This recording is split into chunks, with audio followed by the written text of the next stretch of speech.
Hi everyone. I've been asked by a couple of members to do some more of the H1 walkthroughs, and I appreciate I've been neglecting doing any videos on the H1 time frame because I've been focusing myself on the H4.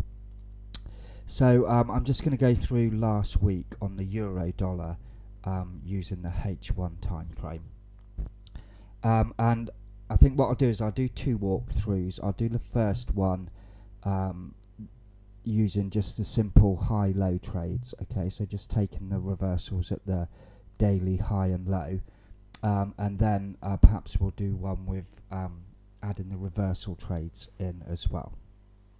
Okay. And just one other point, although it is pretty black and white, there's always like enough variations that sometimes you have to use a little bit of judgment on the entry, so just bear with me on that.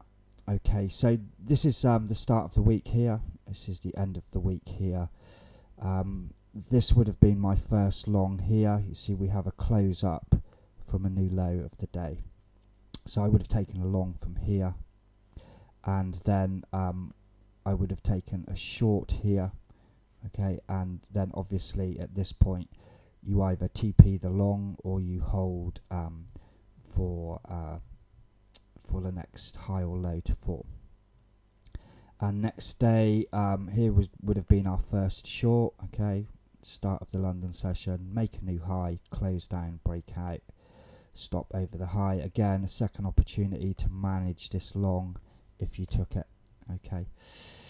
And then that would have nicely run down to the end of the day and would have taken this long here. Okay, start of the next day, first bar of the day gives us a high of the day, and then although we get a couple of closes up here, they don't break out, so the first breakout is here with your stop below the low. Okay, so that would have been a hedge. This actually here was the Fed rate announcement day, and you may have chose to sit this day out. If you did on the H1, it was probably a smart move. You could have waited till afterwards and taken a breakout here, I suppose. Couple of options there. This is one example where I say there's a little bit of judgment to be used. Okay. The following day, quite wide range during the Asian session, so first entry long really would have been down at the end of the day here.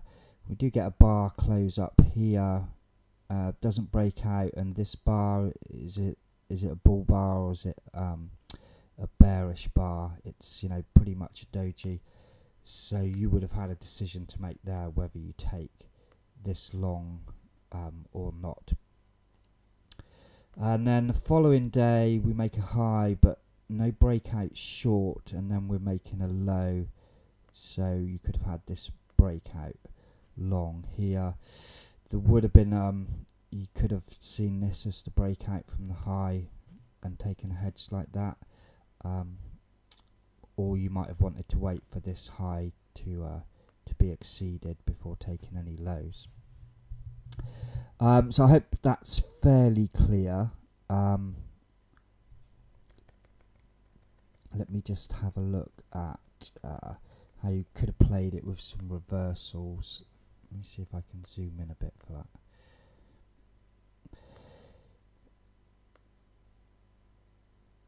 Okay, if you wanted to use reversal trades, I mean this would have been your first long, and then you could have taken a reversal trade here short that would have stopped out, and then you had a high trade here, and you could have taken a reversal long here, and then when this stopped out you could have TP'd your two longs,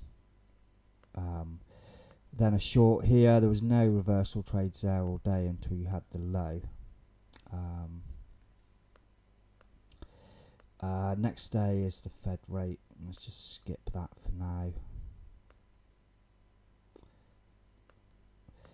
And again, here, if you were using the slightly more complex, using the reversal entries as well, I mean, made this low in the Asian session, you could have taken this as your first reversal trade, and then it came down and you had a low breakout from there.